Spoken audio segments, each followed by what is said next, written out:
El corral de subasta se extendía bajo un cielo pálido, del color de una sábana blanqueada.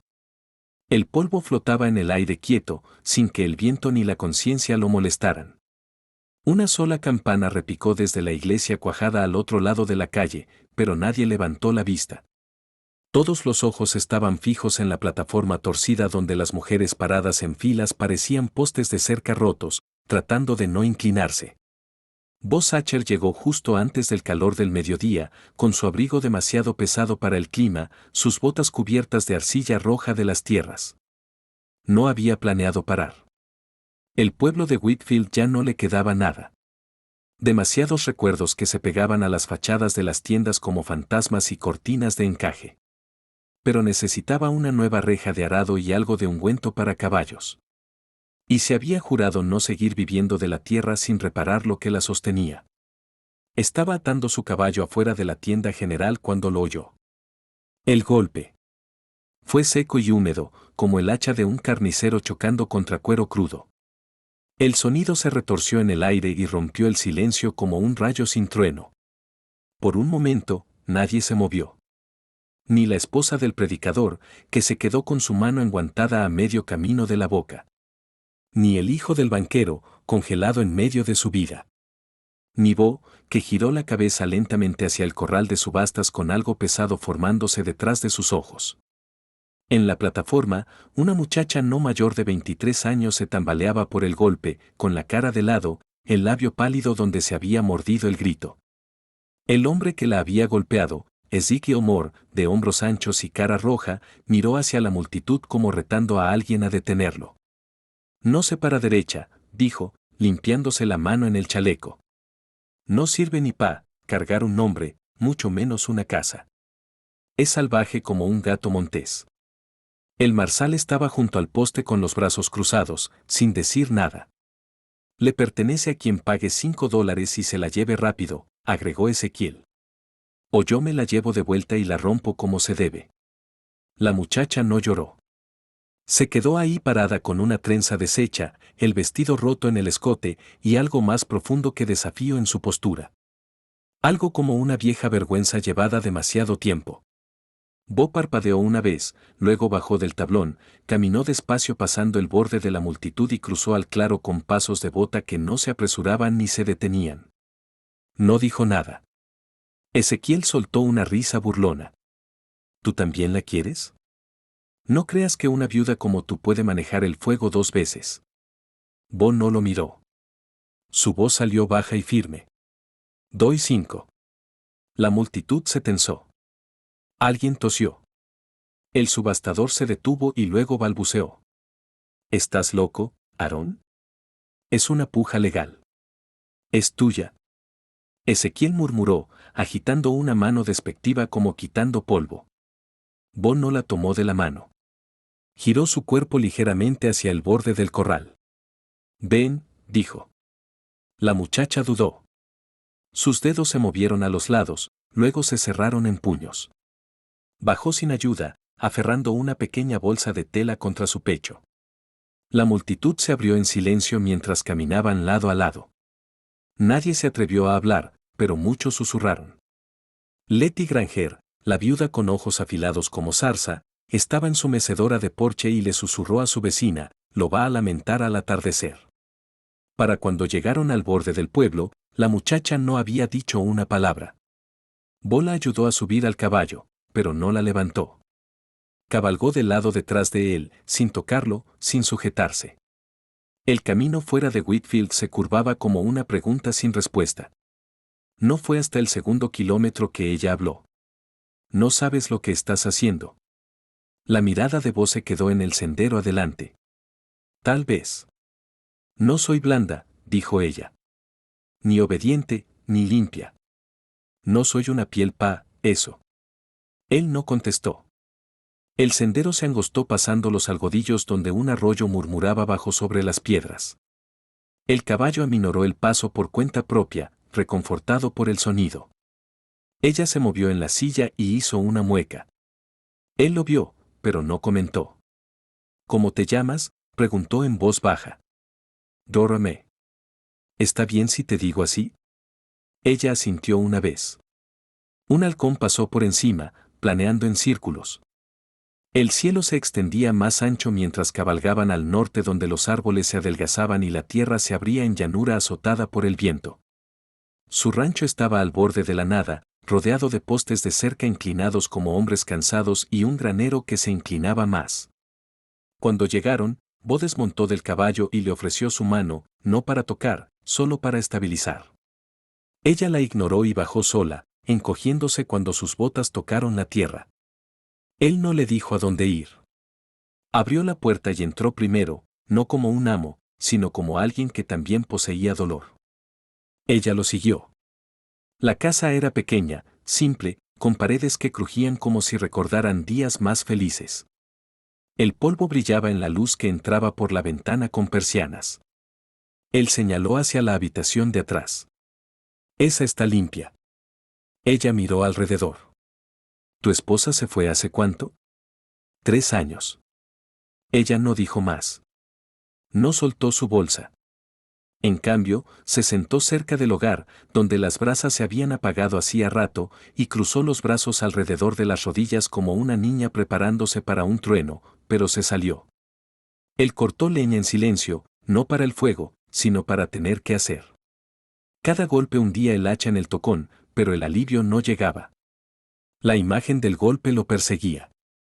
El sonido, la forma en que ella no se encogió de nuevo después. La forma en que nadie lo detuvo, la forma en que él casi no lo hizo. Adentro, Dora miró el hogar sin fuego. Tocó su mejilla. La marca se desvanecía, pero sabía cuánto duraría el eco. Años tal vez, como todos los otros. Durmió en la alfombra incluso después de que él le dijera de nuevo que la cama estaba vacía. No confiaba en paredes con puertas. No confiaba en la bondad. No después de ser comprada, vendida y golpeada como una mula. Esa noche, un trueno rodó en algún lugar sobre las colinas. La lluvia escupió contra las ventanas. Bo se sentó a la mesa con una taza de hojalata, la luz de la vela parpadeando contra el hueco de su mandíbula. No la miró. Ni siquiera rezó. Solo se sentó con ese silencio que no se aprende. En medio de la noche, ella se levantó para usar la jofaina. Él la vio entonces, su espalda marcada con cicatrices de látigo, frescas y viejas. Se movía como alguien acostumbrada al dolor, cuidadosa en cada paso, nunca pidiendo lástima. A la mañana siguiente, él dejó café en la mesa. Ella no lo tomó, pero se quedó. Pasaron 2 días. Luego 3. Él nunca preguntó qué la llevó a la subasta. Ella nunca lo ofreció. Pero al 4.º día, se encontró barriendo el porche. No para complacerlo, solo para hacer algo más limpio de lo que se sentía. Cuando lo oyó en el granero murmurando a un caballo llamado Dora, algo en ella se tensó. Esa noche preguntó, ¿ese era su nombre? Él asintió. Mi esposa. ¿Y todavía le dices así al caballo? Él se encogió de hombros. Le gustaba el nombre. El caballo no se molesta. Ella sonrió por primera vez. No fue cálida, pero estaba viva. En el pueblo, ya hablaban. Que el viudo se había llevado a una muchacha salvaje. Que ella dormía en su cama. Que le daba bistecs mientras las buenas mujeres de la iglesia pasaban sin. Nada de eso era verdad. Él le daba frijoles. Ella dormía cerca de la chimenea. Él hablaba poco. Ella menos. Pero algo estaba cambiando. Al 7.º día, ella salió al porche mientras él tallaba un poste de cerca. El cielo era un morado magullado. El último borde del atardecer presionando contra las colinas. ¿Crees en Dios?, preguntó. Él limpió la hoja. Creo que algunas personas lo necesitan y tú no. Yo sí. ¿Qué? Cuando pensaba que el dolor tenía sentido. Ella sintió despacio, el viento rozando su pelo sobre los ojos. No se lo acomodó. Se dio la vuelta para entrar pero se detuvo. Creo que ya estaba rota antes de que me golpeara. Bo no se movió. Creo que el golpe solo me recordó que no me dejan olvidarlo. Él levantó la vista y sus ojos se encontraron por completo por primera vez. No como hombre y mujer, no como comprador y comprada, sino como dos personas que habían oído algo romperse adentro una vez y nunca habían encontrado todas las piezas. No te golpearé, dijo él. Lo sé. Entraron. Más tarde esa noche, él armó el fuego sin preguntar. Ella se sentó junto a él. Y por primera vez en mucho tiempo, se quitó las botas. En la oscuridad, justo más allá de la cerca del rancho, alguien se paraba mirando. Una sombra a caballo. La luz de la luna atrapó el metal en su cadera. Y aunque el fuego crepitaba cálido adentro de la cabaña, el frío no había dejado la tierra por completo. La puerta se cerró con un golpe de madera que resonó en las costillas de Dora. Ella no se encogió, solo se quedó ahí parada, la bolsa aún aferrada a su pecho, los ojos fijos en nada y todo a la vez. El fuego crepitaba suave detrás de ella, pero no se volvió hacia él. El calor significaba consuelo, y aún no estaba lista para recibirlo. Bo no dijo buenas noches. Nunca lo hacía. Asintió callado y simple y desapareció en el pasillo oscuro donde sus botas dejaron un ritmo lento contra las tablas del piso. No había candado en su lado de la casa, pero ella se sentó de espaldas a la puerta. Un hábito. Había aprendido temprano que el sueño solo era seguro con una pared en la espalda y acero cerca de los dedos. Afuera, la lluvia empezó de nuevo. Delgada como hilo, suave como viejos arrepentimientos.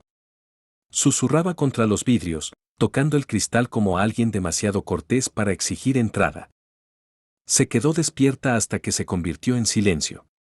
A la mañana siguiente, el sol parpadeó por la ventana del este con una luz incolora, lavando las paredes en azul pálido. Al principio no se movió. Su cuerpo dolía en lugares que había olvidado que eran suyos. Pero el silencio era diferente aquí, menos cruel, aún lleno de tensión, sí, pero no del tipo que pretendía romperla. Cuando abrió la puerta principal, la pradera se abrió amplia frente a ella. Sin cercas, sin patíbulos, sin hombres con dinero en las palmas y fuego en los dientes. Solo viento crudo y frío, presionando a través de la hierba como un himno olvidado. Salió y recogió leña sin que se lo pidieran, no por gratitud, sino por desafío. Podía cargar su propio peso, lo había hecho mucho antes de que sus manos fueran lo suficientemente grandes para sostener algo más pesado que un cubo. El tronco le raspó los brazos, pero se aferró. Bono comentó cuando vio el montón junto al hogar. Solo gruñó suave, asintió una vez y volvió a reparar la puerta rota. Ella no preguntó qué la había roto. Supuso que algo grande y terco como la mayoría de las cosas que valían la pena guardar. Más tarde esa tarde, se encontró barriendo el porche de nuevo. La misma tabla larga que había barrido 2 días antes. Había poco polvo, pero barrió de todos modos, tallando líneas limpias a través del silencio. Lo pilló mirándola a través de las rendijas del granero. Él no apartó la vista. Ella tampoco. Esa noche, finalmente tomó el café. Era amargo y demasiado fuerte, pero caliente. Acunó la taza de hojalata entre las manos como un lujo robado, dejando que calentara sus palmas y su memoria. Recordó una feria de años atrás. Una tacita de té dulce dada por un mercader viajero. La bondad había sido accidental, pero recordaba el sabor. Bo habló esa noche. No mucho, solo lo suficiente. ¿Alguna vez has montado a caballo?, preguntó, sin levantar la vista del farol de hojalata que arreglaba. Ella se encogió de hombros. Una vez no salió bien. ¿Caballo o jinete? Mi mamá siempre decía que un caballero no ve a una dama luchar cuando podría ayudar, respondió Jake, mostrándole una sonrisa que hizo que algo revoloteara en el pecho de Elisa, nada que ver con el bebé. Además, me estás haciendo un favor. María metió galletas extras en mi almuerzo hoy, y no puedo comérmelas todas solo. Antes de que Elisa pudiera objetar, Jake sacó un bulto de tela de sus alforjas. Adentro no solo había galletas, sino una gruesa rebanada de jamón, mantequilla fresca y una manzana que aún tenía rocío en la piel. El tipo de comida que Elisa recordaba de sus días como hija de Samuel, no el caldo agrio y el pan rancio al que se había acostumbrado. No podría, susurró Elisa, aunque su boca ya se le hacía agua. Claro que sí. El bebé necesita comida decente para crecer fuerte. La voz de Jack era de hecho, como si compartir su almuerzo con la hija deshonrada de su patrón fuera lo más natural del mundo. Se sentaron a la sombra de un viejo roble, y por 20 preciosos minutos, Elisa olvidó la vergüenza y el estatus y la rabia de su padre. Jack habló de sus viajes, de los diferentes ranchos donde había trabajado, de un Mustang particularmente terco que había domado en Colorado. Le pidió su opinión sobre cosas, la mejor forma de acercarse a un caballo asustado, si las lluvias de primavera serían buenas para el pasto, como si sus pensamientos importaran. Fue la primera conversación real que Elisa había disfrutado en casi un año. Pero Samuel Morrison veía todo lo que pasaba en su rancho, y la amabilidad de Jack hacia su hija no pasó desapercibida. El enfrentamiento llegó 3 días después. Samuel acorraló a Jack cerca del corral de caballos donde el hombre más joven trabajaba con un potrillo verde. El semental era magnífico bajo las manos pacientes de Jack, respondiendo a sus comandos calmados con creciente confianza. Sullivan. La voz de Samuel cortó el aire matutino como una navaja. Jack se enderezó pero no soltó la rienda del caballo. Señor Morrison. Te pago por trabajar mi ganado y entrenar mis caballos, no por socializar con la servidumbre. No había duda de a quién se refería Samuel. La mandíbula de Jack se tensó casi imperceptiblemente, pero su voz permaneció nivelada. Ayudo donde se necesita, señor. Siempre lo he hecho. Esa mujer, la voz de Samuel goteaba disgusto, no es de tu incumbencia. Ella tomó sus decisiones y ahora vive con las consecuencias. No voy a permitir que mis peones piensen que pueden ignorar el orden que he establecido aquí. Jaque se giró para enfrentar a su patrón por completo, y por un momento, los dos hombres se midieron. Samuel Morrison estaba acostumbrado a intimidar a la gente. Su riqueza y poder en el condado de Dust Rock eran legendarios. Pero Jake Sullivan había enfrentado toros enojados y mustangs salvajes. No se amedrentaba fácilmente. Me parece, dijo Jack con cuidado, que mostrar amabilidad cristiana básica a una mujer embarazada no es lo mismo que disrupting el orden. El rostro de Samuel se enrojeció. No me des lecciones sobre amabilidad cristiana, muchacho. Esa mujer trajo vergüenza a esta familia. Vivirá con esa vergüenza hasta que aprenda su lección.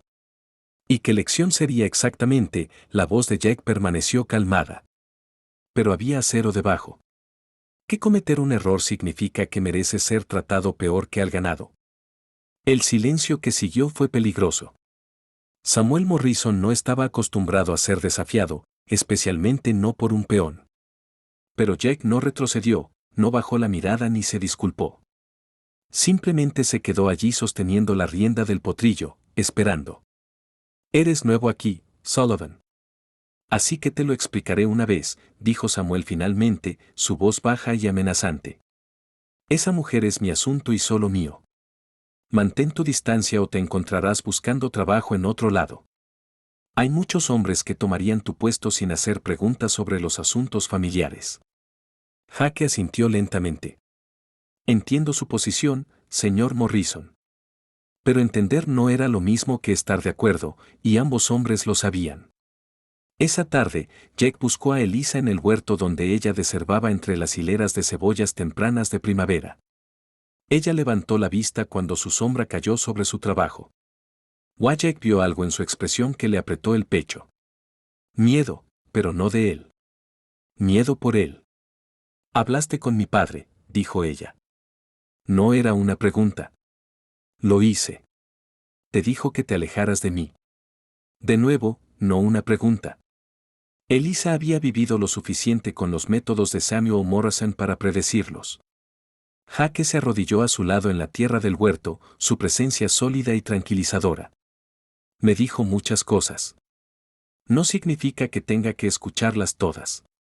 Las manos de Elisa se detuvieron en las malezas. Jack, no entiendes. Te arruinará. Tiene poder en este condado. Puede asegurarse de que nunca trabajes en ningún lado otra vez. Tal vez. La voz de Jack era pensativa. Pero he sido pobre antes. He estado sin trabajo antes. Lo que no he sido es el tipo de hombre que se aleja cuando alguien necesita un amigo. La palabra colgó en el aire entre ellos. Amigo. Era un concepto tan simple, pero revolucionario en el mundo actual de Elisa. No valgo el riesgo, susurró ella. La mano callosa de Jack cubrió la de ella, deteniendo su movimiento nervioso. Ahí es donde te equivocas, Eliza Morrison. Y quizás es hora de que alguien te lo recuerde. Esa noche, mientras Elisa yacía en su angosto catre en los cuartos de los sirvientes, sintió algo que no había experimentado en meses. Esperanza. Era pequeña y frágil, como la llama de una vela en un viento fuerte, pero estaba allí. Lo que no sabía era que Samuel Morrison también estaba despierto, planeando cómo deshacerse del peón que se atrevía a tratar a su hija deshonrada como a un ser humano. Las líneas de batalla estaban trazadas, y las apuestas eran más altas de lo que Jake Sullivan podía imaginar. En el mundo de Samuel Morrison, la Defiance venía con un precio, y él estaba preparado para cobrarlo completo. El pueblo de Dust Rock zumbaba con susurros como un panal perturbado. Para mayo, todos sabían que Jake Sullivan, el nuevo peón en el rancho Morrison, andaba con la hija deshonrada de Samuel Morrison. Las historias se volvían más escandalosas con cada repetición.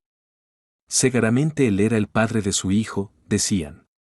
O quizás estaba aprovechando su desesperación por compañía.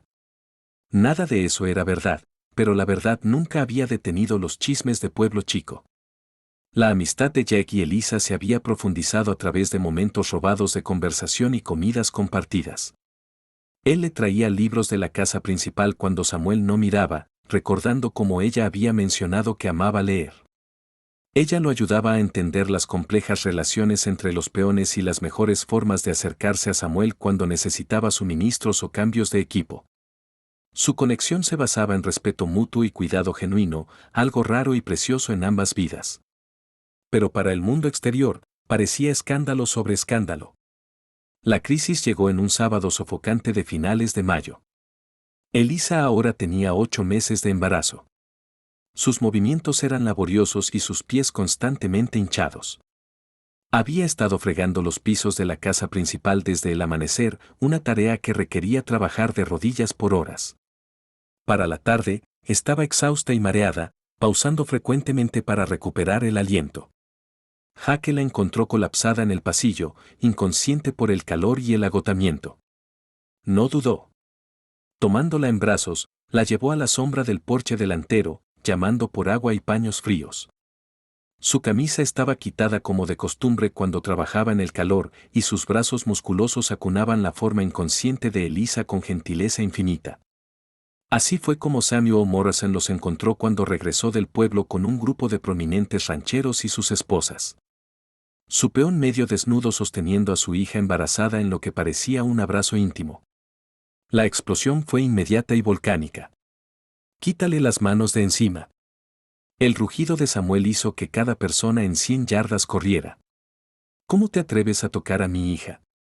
Jake no se movió, no soltó a Elisa hasta que ella se removió de vuelta a la conciencia. Solo entonces la ayudó a sentarse, sus movimientos cuidadosos y protectores. Se desmayó por el calor, señor Morrison. Necesita descanso y comida adecuada. No.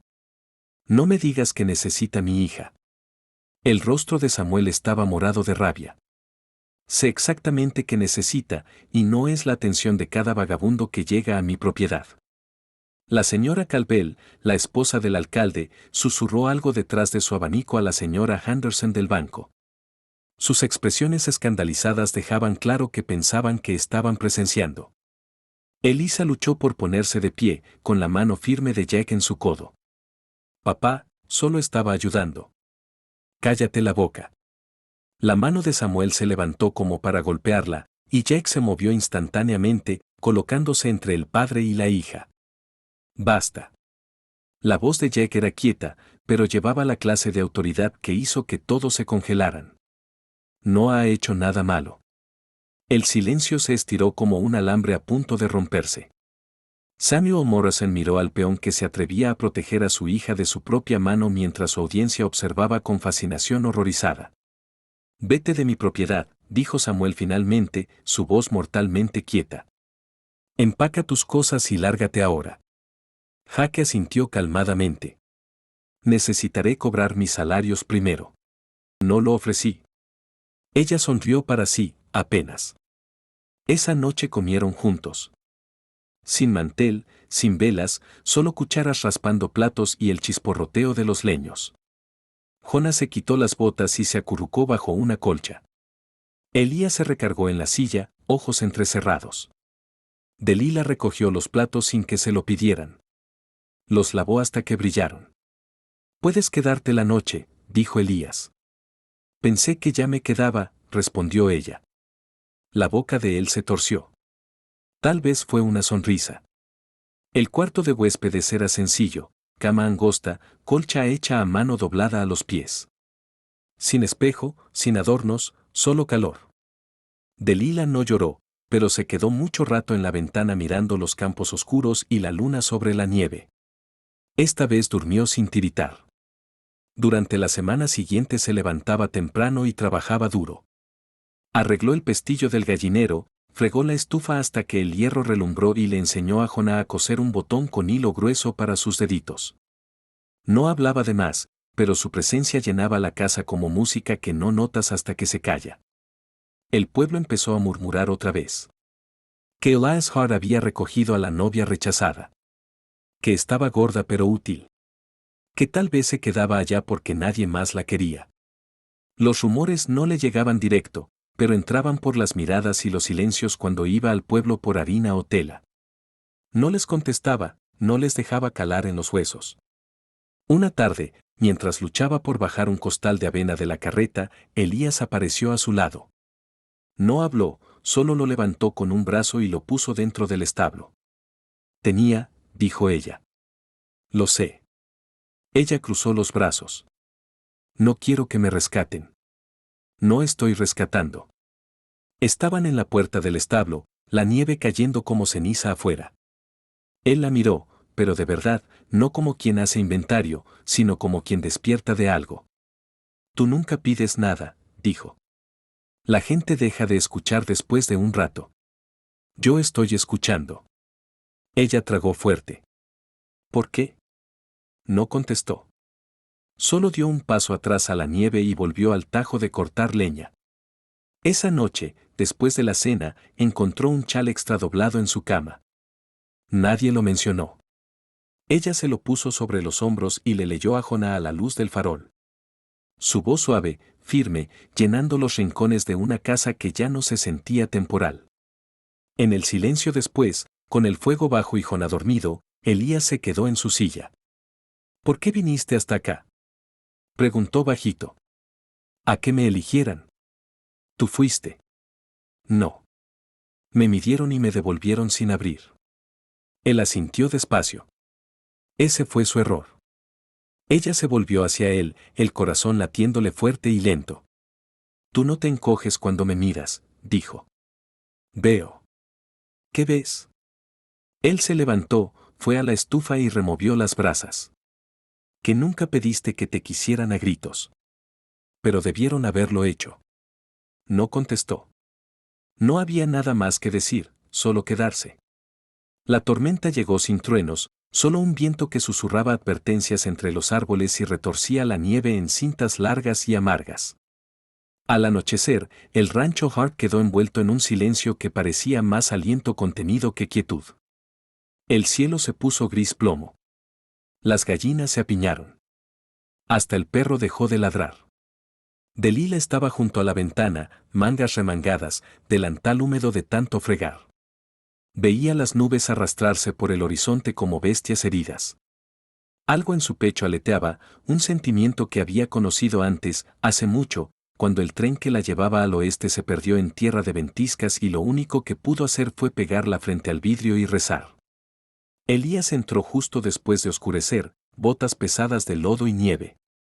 Dejó un rollo de mecate junto a la chimenea y se quitó el abrigo, los ojos fijos en la tormenta. «El tejado aguantará», masculló. «Pero el establo no está hecho para tanto viento». «¿Debo revisar las ventanas?», preguntó ella. «Ya las revisé». «Pero el granero no. No podemos arriesgarnos a que el tejado se venga». Jonah levantó la vista desde su lugar junto al fuego. No puedes ir ahorita, ¿verdad? Voy rápido, dijo Elías. Solo hay que reforzar la viga cruzada. Voy contigo, dijo Delila. Él negó con la cabeza. Tengo manos fuertes, insistió ella. Y no me rompo fácil. Se quedaron quietos un latido. Luego él asintió una vez. El viento los golpeó como pared. Sábanas de frío que les rasgaban los abrigos y clavaban agujas en los ojos. La trenza de Delila se soltó y la nieve se le pegó a las pestañas. Avanzaron rápido, hombros bajos, botas hundiéndose en montones que se tragaban tobillos y amenazaban rodillas. El establo estaba más oscuro que nunca. El farol titilaba con el viento que se colaba por las grietas. El caballo mayor en el último pesebre caminaba nervioso, el aliento empañando el aire en bocanadas suaves. Elías subió la escalera para apuntalar la viga. Delila recogió paja, mantuvo la lámpara de aceite encendida, calmó a los animales con la misma voz que usaba para espantar pesadillas. A medio camino de asegurar la viga, el viento pegó duro, un rugido que hizo temblar el tejado. Polvo de nieve cayó de las vigas. Una tabla suelta se quebró. Delila no pensó. Subió mitad de la escalera, estiró los brazos por encima de la cabeza y atrapó la tabla que caía con ambas manos. Le raspó el antebrazo, una astilla le cortó la piel, pero aguantó. Ella también. Elías miró hacia abajo. Por una vez, la alarma rompió su quietud. ¿Estás bien? Ella gruñó, mandíbula apretada. Aguántala o cae. Esas son las opciones. Él aseguró la última tabla rápido, martillando con velocidad que no descuidaba el cuidado. Cuando bajó, le quitó la tabla rota de las manos como si fuera algo sagrado. Está sangrando. He sangrado antes. Sin pedir permiso, le tomó la mano, desenrolló una manta de montar limpia de un estante y se la amarró en la muñeca. La presión fue firme pero cuidadosa. Sus manos no temblaron. Creo que te debo algo, dijo. Ella lo miró. ¿Por sostener un tejado? ¿Por estar conmigo afuera? La tormenta se suavizó a copos. No se había ido, pero ya era más gentil. Se quedaron un rato en el establo, cerca de la estufa vieja del cuarto de aperos donde Elías encendió un fuego pequeño. Jonás había seguido, envuelto en colchas, medio dormido en la paja. Los tres se acurrucaron en el parpadeo dorado, rodeados de olor a aceite de montar, humo de leña y el invierno que entraba por la madera vieja. Delila tenía la muñeca cerca, la manta de montar todavía amarrada. Olía levemente a caballo y pino. No tenías que hacerlo, dijo Elías otra vez, más bajito. He tenido hombres que hicieron menos con mejor clima. Él sonrió apenas. Eres distinta a cualquiera que haya conocido. Siempre he sido distinta. Esa es la palabra que usan cuando no saben si reírse o susurrar. ¿Crees que yo me reiría? No, dijo ella, y después de una pausa agregó, por eso vine contigo. Jonás se movió y murmuró algo en sueños. Elías estiró la mano, le apartó el cabello de la frente. El hijo de mi hermano, dijo. Llegó medio muerto de hambre y con fiebre. No sabía cómo criar a un niño. Todavía no sé. Le das quietud, dijo Delila. Eso es más de lo que muchos niños tienen. Elías la miró entonces, mirada fija. Hablas como quien nunca lo han escuchado. Porque nunca me han escuchado. Deberían haberlo hecho. Las palabras se posaron entre ellos como lana tibia. Afuera, el viento se había calmado a un susurro. Regresaron a la casa antes del amanecer. Jonás se aferró al chal de Delila y no lo soltó hasta que estuvo bajo las cobijas otra vez. Elías alimentó el fuego. Delila hizo té, con la muñeca vendada cerca del pecho. La tetera cantó bajito y en esa hora suave antes de que el mundo despertara, Elías acercó una silla a la de ella. Iba a arreglar ese tejado solo, dijo. Lo sé. Pero es mejor con dos. Ella lo miró a los ojos, algo asentándose en su pecho. Algunos tejados nunca se hicieron para enfrentarlos solos. Él tomó la manta de montar, ahora doblada limpia a su lado, y tocó el lugar donde la sangre de ella se había secado en la tela. «Quédate con esto», dijo. Ella no discutió. Esa noche, mientras yacía en la cama con la tormenta ya atrás, apretó la manta contra sí, no por calor, sino por lo que ahora llevaba, no solo su sangre, sino la prueba de que pertenecía. La nieve se derritió despacio esa primavera, retirándose centímetro a centímetro de los bordes de los campos como vergüenza que se aparta de un corazón magullado. El lodo gobernaba los caminos y las ruedas de las carretas se hundían, pero había promesa en el aire, cosas que despertaban, cosas que se negaban a morir. Delila ya no se levantaba en el Enil ni se sentaba en los escalones de la iglesia esperando trabajo. Despertaba antes del sol en el cuarto de huéspedes de la casa de Elias Hart, donde su colcha remendada estaba ordenada a los pies de la cama y el té fresco humeaba junto al fuego. Hablaba poco, pero su presencia tenía peso ahora. Ya no era visita. Era algo que todavía se formaba, como semilla que empuja hacia arriba bajo tierra fría. Cosió cortinas nuevas para las ventanas, lavó los calcetines de Jona con lavanda y canturreaba bajito cuando amasaba pan. Elías nunca le pidió que se quedara más de lo que ella quisiera, pero tampoco se veía aliviado cuando no se iba. Algunas cosas no necesitan decirse para entenderse. Pero Ashalon no había olvidado el espectáculo en la diligencia semanas atrás, ni perdonado su callada negativa a desaparecer. Los murmullos volaban como sopilotes, que Elías había recogido a una mujer sin reclamar, que dormía bajo su techo, que un niño ahora la llamaba familia. El rumor cortó más filoso el día que Barton Lane regresó al pueblo con una novia nueva, una mujer menudita con rizos rubios y manos como encaje. Se casaron en la iglesia y Delila los vio pasar por el camino. La novia sonreía chiquito y orgullosa. Barton levantaba la barbilla como diciendo, «Esta sí encaja». Esa misma semana Tilda la arrinconó afuera del almacén con cara de preocupación que era puro vinagre. «¿Piensas usar esa capa hasta la tumba?», preguntó. «La gente ya empieza a decir que a Hart se le ablandó la cabeza, teniéndote allá con el chamaco como si fueras una institutriz solterona». Delila acomodó la canasta en sus brazos. «No estoy pidiendo que nadie se pregunte por mí. No tienes que pedirlo. Solo existes». Delila no respondió. Se dio la vuelta y siguió caminando, dejando que su silencio fuera su armadura. Pero dolía. Siempre dolía. Esa tarde, de regreso al rancho con harina y estambre, pasó junto al pastor Rubin que quitaba hierba en el jardincito lateral de la iglesia. Él saludó con la cabeza, luego dijo sin mirarla. «El lugar de una mujer se marca mejor con claridad, señorita Monroe. Cuando las intenciones se empañan, también la reputación». Ella se detuvo. ¿Esa es su forma de decirme que no pertenezco aquí? Es mi forma de decir que el pueblo tiene ojos. Y el Señor nos pide evitar confusiones. Delila sostuvo su mirada, luego dijo bajito y firme. Entonces supongo que también le pediría que me viera clara, no solo a través de lo que otros han dicho. Siguió caminando, el pulso caliente. Cuando Elías regresó del cerro esa tarde, ella estaba horneando. El calor de la cocina tenía menos que ver con el horno que con su genio, pero el pan subió igual. Él la observó desde la puerta, brazos cruzados. ¿Estás bien? Estoy cansada, dijo ella, sacudiéndose la harina de las manos. ¿De qué? De que me miren y no me vean. Él se acercó. Yo te veo. Lo sé, susurró ella. Pero ellos no y estoy harta de que sus murmullos se vuelvan mi nombre. Él se quedó callado un rato, luego tomó su abrigo. Ven conmigo. Ella frunció el ceño. ¿A dónde?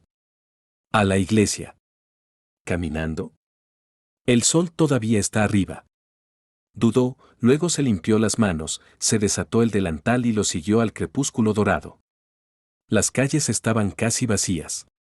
Las luces de la tarde se derramaban sobre los tejados, atrapadas en los vidrios y suavizando los bordes de los edificios gastados por el tiempo. Cuando llegaron a la iglesia, el pastor Rubin estaba cerca de los escalones, escoba en mano. Elías se detuvo frente a él. «Necesito hablarle», dijo. El pastor levantó una ceja. «Claro». La voz de Elías no subió, pero se hizo más profunda, como arroyo que se alimenta de lluvia. He oído suficiente plática sobre lo que la gente cree que es Delilah Monroe. Suficiente murmullo en las bancas y detrás de puertas cerradas. Usted predica virtud, pero deja que la avergüencen como si fuera menos que decente. No lo voy a permitir. Rubin parpadeó. Elías, no es momento. Ella estuvo en esta iglesia una vez, lo interrumpió Elías. Sola, rechazada, humillada, y nadie le tendió la mano. Ese era su momento de hablar. No lo hizo. La escoba se quedó quieta. Ella se ha ganado más que murmullos. Se ha ganado un lugar. Y si necesita claridad, pastor, déjeme dársela clarita. Se volvió hacia Delilah. A ella se le cortó el aliento. ¿Te casas conmigo?, dijo. Sin ceremonia, sin anillo, solo el hombre que la vio cuando nadie más se atrevió. La mano de Delilah tembló. Aquí. Ahora. Solo si tú quieres. Ella miró los escalones, los mismos donde Barton la había dejado parada, donde las risas le habían rasgado la espalda, donde el pueblo había aprendido su nombre a través de la crueldad. Luego miró a Elías. Sí, dijo. Las puertas estaban abiertas detrás de ellos y algunos del pueblo se volvieron desde las esquinas. Tilda estaba bajo el toldo del salón, brazos cruzados, labios entreabiertos de sorpresa. Jonah llegó corriendo sin aliento, con flores silvestres en una mano. Espera, dijo. Tiene que llevar algo. Elías tomó las flores del niño y se las dio. Rubin carraspeó, nervioso, pero empezó las palabras de todos modos. El mismo ritmo viejo, los mismos votos. Delilah no escuchó al pastor, sino al latido en su pecho, la prueba constante de que había sobrevivido. Cuando terminaron las palabras y cayó el silencio, Elías no la besó. Solo extendió la mano y tomó la de ella, doblándola en su palma callosa. Se volvieron hacia los que miraban y algunos del pueblo, pocos, asintieron, algunos hasta sonrieron. Tilda no dijo nada, pero se tocó el ala del sombrero. Esa noche, mientras las estrellas parpadeaban sobre las lomas y la chimenea ardía en la casa Hart, Delilah se sentó en su silla junto a la ventana, la manta de montar sobre el regazo. Miró la quietud y por primera vez en años se sintió, no tolerada, sino elegida. Y ahora lo sabía. A veces el amor no llega en caballo blanco. A veces llega enlodado, sin palabras, y toma tu mano en la suya como si siempre hubiera pertenecido ahí. Y los corazones que alguna vez cargaron vergüenza como segunda piel, florecen más brillantes en el silencio, porque tuvieron que aprender a cantar sin que nadie los escuchara. Fin de la historia.